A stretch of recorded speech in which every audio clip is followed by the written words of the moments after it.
సీకట్ల సీతుల్లా బతుకుతున్నాం ఈ చిన్న గుడిసెలలో.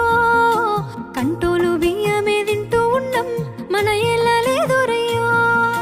కష్టాల్లో తోడున్న అందరికీ నా ఒళ్ళని కనిపిస్తలేనమ్మ కొందరికి కష్టాల్లో నేనున్నని. నా ఒళ్ళు నీ ఒళ్ళు ఏమున్నది అన్ని కాగితాల బంధాలు, అవి కాగితాలే జీవితాలనుకొని అయినోళ్ళనే వదులుకుంటారయ్యా.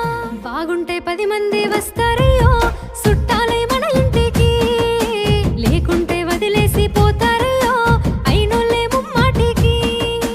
చూస్తున్న చుట్టంత కళ్ళతోని జరిగేది నాటకమే. నా ఒళ్ళు మా ఒళ్ళు అనిపించేది చేత చెల్లేటి కాగితమే.